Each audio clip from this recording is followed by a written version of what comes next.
Hi, my name is Rachel Riddleman, and this is my blog post for week 8 for MBA 622 Organizational Behavior and Communication. Throughout this course, we've covered a range of topics that include motivation, conflict management and resolution, groups and teams, and communication. And covering these topics was very interesting as well as enlightening because it's helped me in my everyday life as well as my work life. Because working in retail, I have to communicate and work on conflict resolution more than anything than anyone.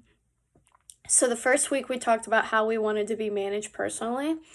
And I like to be managed just like my personality. I'm very easygoing and very reliable, as well as extremely hardworking. Being able to be managed that way makes my job a lot easier and it helps me work with a lot of people in the store. We have about 100 people in the store that work there, and it's easier if we are all hardworking and we're all reliable because it makes it easier for the customer as well. But there are times where being hardworking and reliable means we butt heads. So there's that. The second week was the personality test, and my results were not surprising except for conscientiousness, which was 68. I think I'm very conscious of the world and people around me, but my open-mindedness was 87, while my extrovertedness was 96. I'm a very extroverted person, so I'm not surprised at that at all. The third week, we talked about reward versus punishment, and that was a strange topic for me. Being an athlete for a majority of my life, I was motivated by punishment. If you don't get this bunt down, then you have to run so many sprints.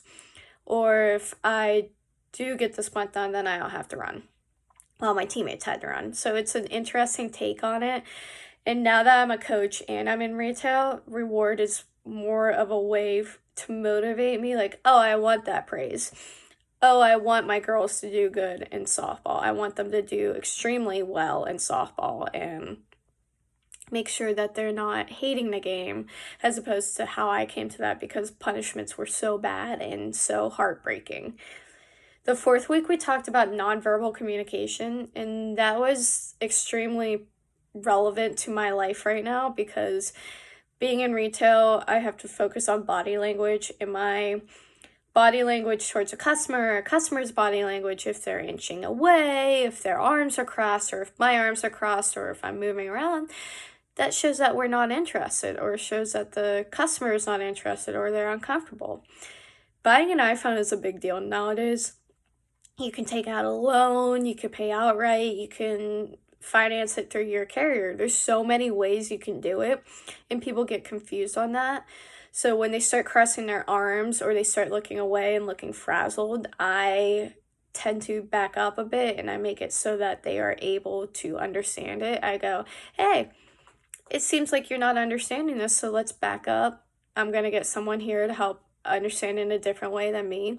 Because once they start crossing their arms or rubbing their face, then I kind of realize, oh yeah, they're overwhelmed. Because buying a phone is a lot of money. And body language is a huge thing in retail. Especially if like we have our arms crossed at the store, then it looks like we're not interested in the customer. It looks like we don't even want to be there. And a lot of people do that in the store that work there, and it's very disheartening and hard to work with because of that. The fifth week, we talked about intercultural communications. So I grew up in a very interesting area. On one side of my street, it's a very affluent neighborhood, while on the other side, it's not that great. It's, pretty rundown area. So I grew up with a lot of different personalities and different cultural groups within a 2 mile radius. I mean, I grew up with kids who went to the public school in our area, and then I grew up with kids that went to the private school that I went to. So it all worked out pretty well, and I learned how to communicate with different groups and how to communicate between groups and get them to work together even as a young kid, because that was extremely important. Like, hey, you want to play here? Let's play here, but this is so and so, and you need to meet them and need to understand that they get mad, or you can't do this around them, stuff like that. That was very helpful as a kid, and I'm super happy about it that I can learn how to communicate that way with other people. And it's helped me so much so as being an adult and being in the workforce. The 6th week was talking about working in groups or working individually. Depending on the topic or the task at hand, I could do either or. If there's not a lot to get done, then fine, let me work on my own and I'll get it done and we'll be good to go. As opposed to if there's a lot to happen, like the TED Ed project, then yeah, I'd like to do a group. It's super easy to work in a group because you could delegate everything and work together, and things would get done a lot faster. But working in groups is extremely hard at the same time because if you're working virtually, you're not all right there.